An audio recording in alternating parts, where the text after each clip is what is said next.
Don't forget to visit www.airgunology.com. On there you'll find all of our social media links and forums and 3D printed sections.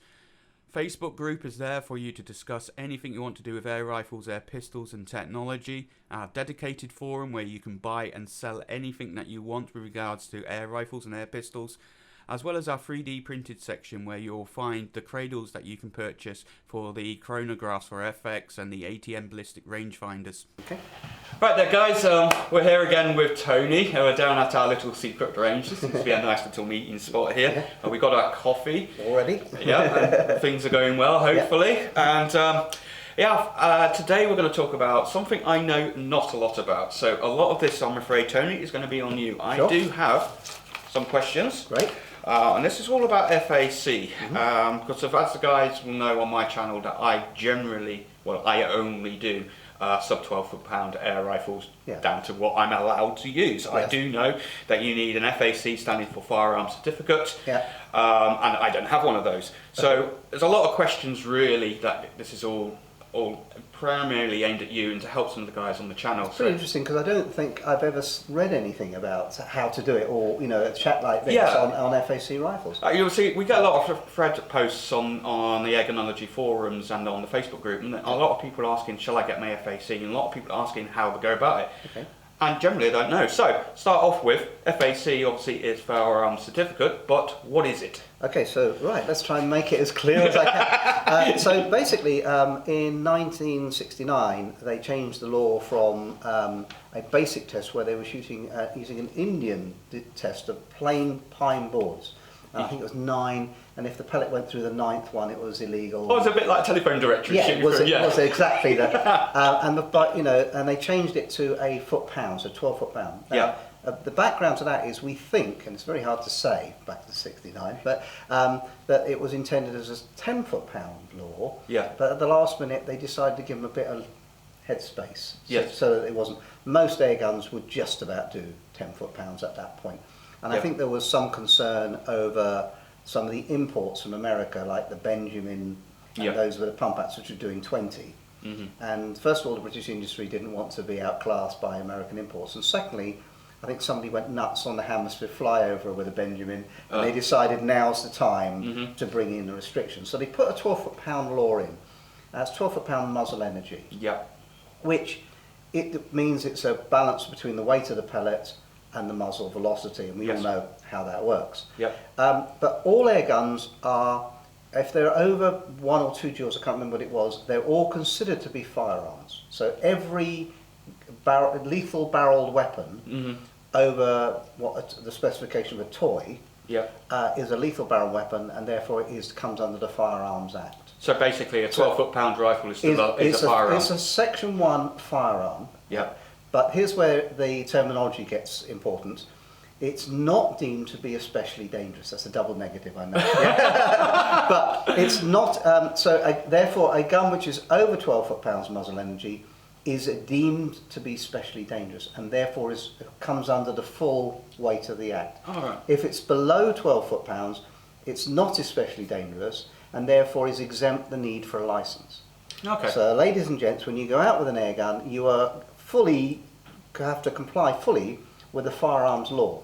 It's just that if it has a muzzle energy under 12 foot-pounds, you don't need to have a license. Right, so hence the reason that if I decided, and of course I'd never do this and never condone this, but if I decided to wander around a farmer's field with my air rifle, I am effectively trespassing. Yes, you're not just trespassing, it's armed trespass because you're carrying a weapon which is over 2 joules. I think I can't remember if it was 1 or 2, but you're over 2 joules. It's a lethal barreled weapon, and therefore even though it's a sub 12 foot-pound, the law classes it as a firearm. Gotcha. It doesn't matter if it's loaded or unloaded, by the way. It all comes under the same. That makes sense.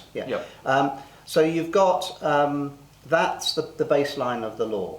So if it's under 12 foot-pounds, and of course the onus is on you, not on the supplier or the manufacturer. If you are in possession of a gun which is over 12 foot-pound, then it's you who's committing an absolute offence. And I think that it's 5 years, which is what they get. Generally speaking, it's very difficult. When you've got a woolly law, it's difficult to comply with, and when you've got a woolly law, it's difficult to enforce. And most constabularies and most forensics and sort of apply common sense. But if they're after you, Yes. if you've committed an offence, if you're doing armed trespass, Yep. if you've been lippy, Yep. if you've got drugs, if you've got all these sort, not you, but if Of course. then of course they will go after you for the heavier offence. Yes. And the people saying, "Oh, I've never heard of anybody getting done with £12 I've been evidence on one at 12.04, and the guy got 5 years. So it does happen. Yes. Because they want them. Yes. There's another reason usually, but usually there's a little bit of common sense. But that's why, as a manufacturer, we get concerned when people, I want 11.99, or I'm going to trading standards. Yes. Well, anything over 11.5, you can fiddle around with the pellets and get that gun over 12. So that's actually quite an interesting conversation because of we see that all the time. My rifle has come back from, let's just say it's a DayState or an FX. It could be anything, and I wanted a sub 12 pound. I expected it to be 11.8 or something, but it's only 11.5. It's just, you deliberately set them like that for a reason. We have to allow for different pellets. Now it does say in the law that it must be under 12 pound with any missile. It says the word. Right. It says the word missile. Yeah, it does. So that means anything you put in the barrel can be. It must be under 12 pound. Well, of course, that's very difficult to set up for. Yes. With a PCP where they get more efficient with a heavier pellet. Yeah. It's easy to creep over 12 if you use a super heavier pellet. Yes. What if you fire 2? True. Although it's 2 missiles, Yeah. if they go through the chrono as 1. Yeah. Then it will be over 12 pound. So it's a difficult, it's a very fine line, and you need a little bit of space. And really, I mean, the Forensic Science Service said to us many years ago, it needs to be 11 to be safe. And we said, well, it's commercial suicide. Yeah. If we produce guns at 11, and Viarart produce them at 11.7, then we're already finished, you know? And they said, we recognise that. But you do need a little bit of space, and particularly if you're trying to use a popular pellet like a JSB, Exact, Rangemaster Sovereign.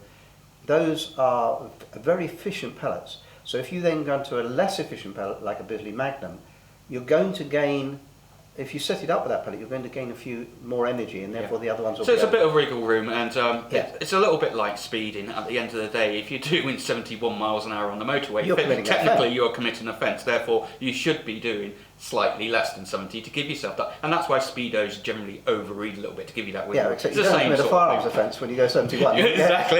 But it's still, it works in a way. Now, if we go back to the question of how to get one, how do you get hold of people want to know. Yeah, the question. As usual, Tony and I digressed a little bit onto sub 12. Let's bring it back. So, how do you get hold of an FAC? Right. So first of all, you've got to be of good character, and you've got to not have any unspent convictions. So you've got to have a clean conviction. With air guns, it's the same license as, for instance, our 303 Safari air rifle is the same license as a 303 Lee Enfield. Right, okay, as a powder burner. As a powder burner, and it's the same as a 22 rimfire. It's the same license and the same requirements. So, I didn't know that. I thought FAC for air rifles was a different category. No, it's absolutely the same. It's the same as a powder burner. Absolutely the same. Requires the same terms and conditions.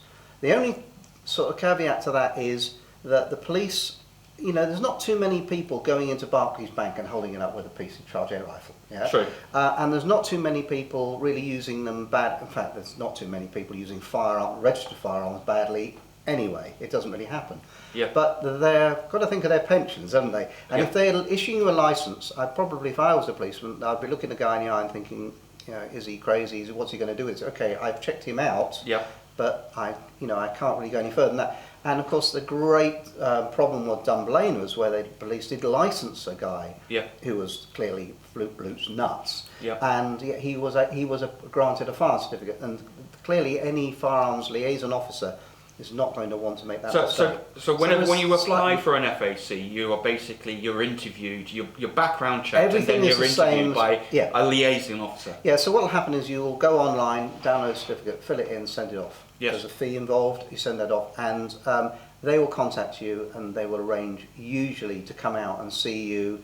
They will inspect the requirements, which are usually a safe. Yes. But it can be. I mean, I've heard of people, at requirement of chaining it to a radiator, but that's kind of unusual these days. Yeah. But it doesn't say anything about having safes. It says the weapon has to be secured.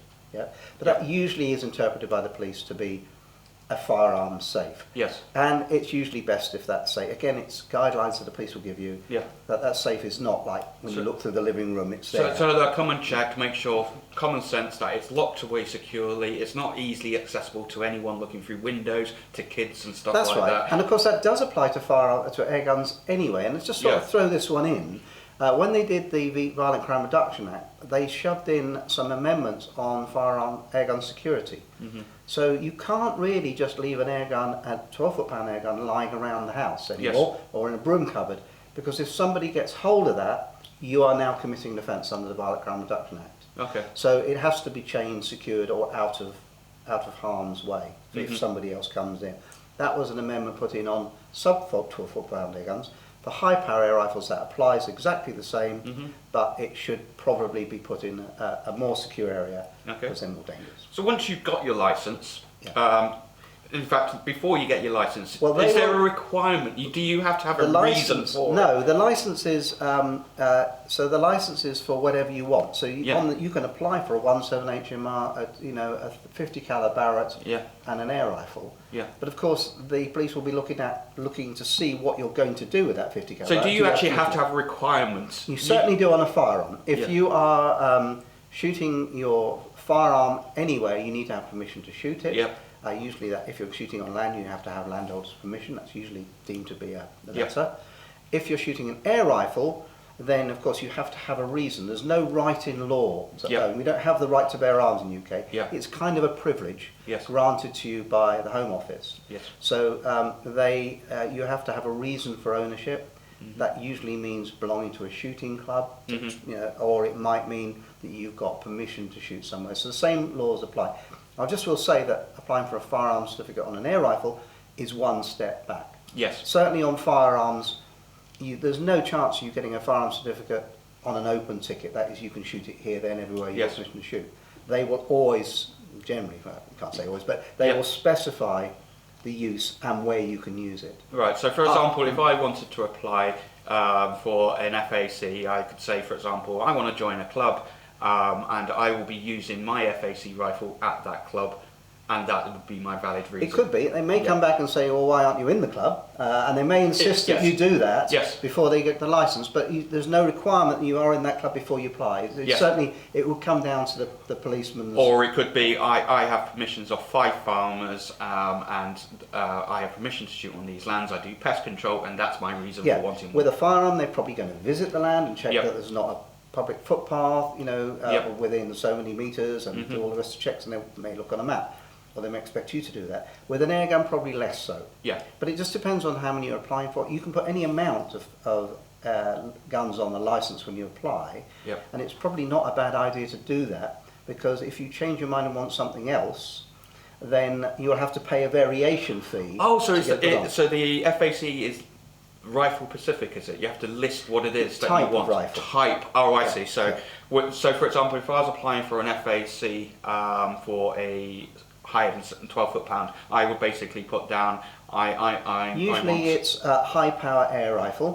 Some police or some constabularies want the calibre. Yes. And I think they want the calibre because there's a column in the firearms certificate that says calibre, and they want to fill that. So you don't necessarily need to have that. So if I apply for an FAC air rifle, I could then buy multiple of those. You'd apply for how many you wanted. So let's say that you would you wanted a 303 Safari, you wanted a 22 Bantam, and you wanted a 25 caliber Commander, Concept Light. Then you'd put down 30 caliber air rifle, 22 caliber air rifle, and 25 caliber air rifle.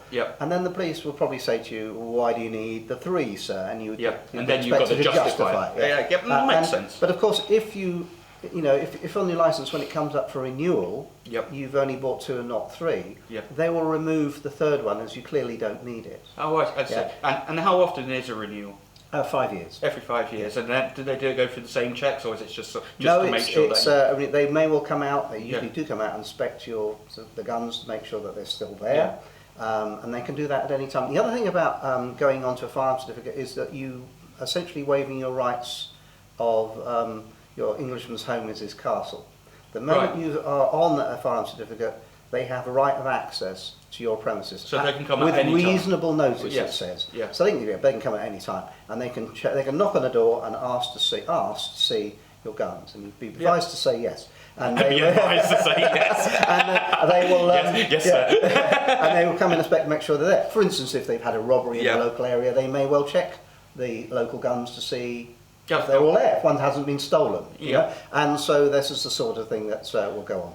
So if you were applying for an FAC, roughly, and I know this is an open-ended question, and it depends, I suppose, on the constabularies, but roughly how long would it take? Oh, it just depends on where you live. I mean, it can be, you hear horror stories of 8 months, 6 months. Equally, we frequently get, because obviously we see the back end of it, where people have ordered the gun. So what can happen, usually it's all done through a dealer, but we do get involved because sometimes they want to pick the gun up from us because the dealer's too far away, Yes. or it'll come back through us, or it's a modification, it's an upgrade, and we will do the paperwork sometimes. We try not to, but you know, because it should be through the dealer, but we do get involved occasionally. So we do see the paperwork, and it can be instant. I mean, certainly we were at the South Yorkshire Game Fair 3 weeks ago, something like that, and South Yorkshire Firearms had a table there. I saw that, yeah. And they were doing variations right there and then. Right there and in then. fact, they were all great. I mean, the firearms officers are good people. They're very interesting to talk to, and they have a good knowledge of the law because they've been doing it long enough. And they're not also as interesting as they're not frightened to ask you what your opinion, because obviously any law, it's... Yes. So I've had that as well, and it's very interesting. But I was asking them about a definition of an air rifle and pistol, because we discussed it. Yeah, and that came from South Yorkshire Police. They were saying, and of course I'd cross-reference that with Staffordshire Police and West Midlands. So, you know, if you ask 3 or 4 and you get pretty much a common answer, then you're pretty safe to go in that direction. You know, so so they were there doing it, and you know, I've seen people apply for variation and get it a week later. So it can be quick, or it can also be horrendously slow. Yeah, absolutely. Well, it's something I'm thinking about. I suppose I've got a justification in a way of running a YouTube channel. Yeah, well, there's another angle to it, if I can just add that in, is you've got a firearms certificate, an FAC, which you see written a lot, but there's also an RFD, a registered firearms dealer. Yes. Yeah? And some people do get confused between the two. And an RFD is a shop. So he can't put a variation in every time he buys a rifle or somebody.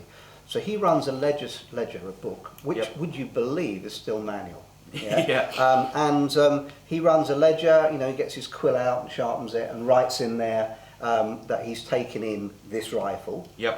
He then has to notify within 24 or 40 hours, I think it's 24 hours, the correct constabulary, that, you know, so who the original license came in, he has to notify them he's taken it in. So they know it's gone from this guy, and you fill in the guy's certificate and you remove it from his certificate. That's how it's done. And the firearm dealer's license is a different license. But the dealer's license generally comes with terms and conditions. It may give terms of where he can store, storage requirements. It may give where he can trade. It may allow him to test but not to shoot. You know, you do get various conditions on these things. And on a registered firearms dealer's license, you can have an air gun only. So that's where that's where you got confused on the firearms certificate. You can have an air gun only RFD. And that is specifically designed for an air gun trading. And he can't take in over 12 foot-pound guns, for instance. He can't. He can only have up to 12 foot-pounds. And the security requirements, and this was brought in when they changed the law, because gun shops were saying, well, you know, I'm a armmongers. I sell a few gun shops. Why do I need to have red care, alarm system, hardwired to the police station? Up 12 foot-pound air rifles, I don't know, concrete trees that fire up in case somebody tries to leave the plant. I don't need that for an air gun, so they put in this air gun only RFD, and you do get it, and you have to be careful, and they're usually written in the notes. That you know, it's an air gun only RFD. So you have to be careful where people put their stickers. I've seen them a copy sticker over the air gun only RFD. There's about, I suppose, about 2,500 RFDs, air gun RFDs out there. And there's probably 700 shops. So there's a mismatch between shops and the amount of certificates there are, and I think that is because you've got journalists such as yourself who are taking in guns all the time, and it's just so much easier if you can book them in, book them out, and notify. So that's how it's done. Awesome. A full answer. A massive full answer on that. And that's sort of, just thinking while you're talking that your normal sub 12 foot-pound rifle, there's no real such ledger for all of the serial numbers for them, but for FAC rifles, they have to be registered down. Well, actually, sorry, there is, because when they made the VCR Act, they made, prior to the VCR Act, you didn't need to sell an air rifle, you didn't need to book it out. You had to sell it to somebody of the right character, etc., because that law still applied. But you didn't really need to book it out by a serial number. From 2008, all air guns sold need to be booked out. And if there is, so there doesn't actually have to be a serial number on an air gun, but if there is, it has to be recorded. And it says name or number. So if the gun's got a name. So when I bought an air rifle, then it's basically I buy one off Cheshire Gun Room, for example. They took my name and address, checked my ID, and then they had that. They will have booked out that rifle. They can do it in bulk as well. They can do bulk numbers. If you're buying 20, they can just book them all out in one thing. But they have to record who it's sold to. Of course, once you've got it, there is no requirement on you as a private individual to continue that process. So it sounds a bit weird. But FAC is different, is it? FAC is very different. FAC, every serial number of every FAC rifle is in the system. It's on the system. It's on your certificate. And when you sell it, it comes off your certificate, and the chain continues. So they will be able to know who's got it. It is I can't believe. I mean, I think I go to America quite a bit, and I think the American firearms control is actually stronger than the British. It's done in a different way. It's done like on the quiet, because they have face recognition in the shops. They have all sorts of rules and regulations that everybody has to apply to. We don't. We have licensing, but as I said, it's a ledger. It's nobody. If you're a policeman in Kent and you're trying to check on something going on in Cumbria, you can't. You've got to phone up, or you've got to somehow. And of course, if that shop closes, that ledger's closed, and so it's a very difficult. There is a central ledger in each police constabularies for firearms, so they know what's licensed, what serial number it is, and where it is at any one time, in theory. But then you've got 24 constabularies, so you've got stuff moving around. It is a sounds like an IT project. I nearly got to it a couple of years ago. They were getting quite close to having to be on a digital system, but it kind of fell apart. And I will give a little bit of a mention to Carl at Solware, who has been doing I know Carl. Carl's been doing a registration, sort of like Gunstar Gun Trader, but his own one, where you can register your air gun. And of course, by registering on there is a recording of it, which is also useful for insurance, which he will also deal with. And if you sell it, it's already recorded. So Carl has been working on that. Oh, I'll check that out. I might leave a link down in the bottom. It's FAC by the back door in a way, but it's actually very responsible. Nobody that I know who deals with air guns has got anything to hide. They're all honest up front, and they want to do things properly. So it does help you as well if there's a history when you're trying to sell your air rifle as well. But it's actually got a record of the date you purchased. It's online there. You can see it. You can see the servicing intervals. You can see it's insured. And when you sell it, you clearly see it's gone. What you don't want if you own an air gun is that you sell it and then knock on the door. Well, it's the same as a car. Make sure you send your V5 back off. Absolutely, and make sure that it's used for ram raiding. I recently just sold my car, and I even put down the hour of the day that I sold it, just in case the guy took it home and speed, and I got the penalty. I got that. So it's interesting. It is a bit of a minefield for those guys that don't fully understand it. It's not that bad. I don't think it's that bad. And the police are quite calm about it. They will advise you. They don't expect you to know it. There's certainly licenses for air guns are on the up. There's more people doing it. I will add, though, I don't think it's absolutely necessary. Don't feel that you're a second-class citizen by not having I don't have one. I use one as part of my business, but I don't think it's. I shoot high-power air rifles and I shoot air rifles here on the range. But I wouldn't probably get an FAC if I didn't have to do that, because they use a ton of air. They're noisy. they're harder to cock. And you've absolutely limited to where you can shoot the things. You're limited to where you can shoot the things. If something goes wrong, you're in deep poo because you've got a firearms rated gun. Break a window with an air gun. Oh my God! You break an air gun with a firearms rated air gun. It's another argument. And of course, not that I'm saying you would, but I'm just saying that there's that angle to it. And I suppose also, FAC, there's no way you should be even shooting them in your backyard and blinking, so you can't even use them for that. You start to have to think to the next level of what I can do, where I can do it. Yeah. It's a bit like having a Ferrari and all you do is drive around town. Yeah, you're exactly. wasted. Yeah, it's nice to have it. They are fun to shoot. We'll shoot some today and we'll see what we think. But it's not that necessary. You know, 177 12 foot-pound is a great gun. Yeah. My Airwolf does my Red Wolf does what, 550 shots.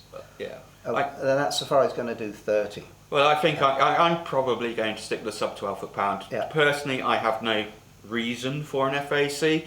I spend so much time reviewing that I don't even get out to go out and shoot that often. Yeah. So it's really just to sum it all up, basically, if you're after over 12 foot-pound, number one is that you have to go through the system where you'll be checked out. You'll have a firearms liaison officer talking to you. You have to pay for it, and you have to have a valid reason for it. That's pretty much it. And then that license then is granted to you as a privilege to you, which you then got to then be a very good boy from then onwards. Absolutely. Anything goes wrong, you can expect the weight of the law to come down on you, and it's renewed every 5 years. That's correct. Okay. And that's pretty much it. You pretty much got it in a nutshell. Awesome. Yeah. Just before I finish, we've got the. I've got to give you a sales pitch here. You've got the Brocat contact lights. Yes, that's an FAC. FAC 40 foot-pound 2.5 caliber, as high as it goes on this one. Wow. Just amazing. So I've just said that they're not. You don't really need one, but you kind of, you want to go every now and then on something like this. And you got my order, haven't you, for my contact light? Yeah. And this is your own personal as well, isn't it? I've seen this a few times. That was shot at the last year's EBR. I shot it over there. It's got a little short shroud on it. This one is doing adequate power, shall we say? So it's this one's a 2.5 as well. I'll have to have a play with those. Yeah. Thank you very much, Tony. Right. It's as usual, we've rattled on probably far too long, but some of you will still be awake. Yeah.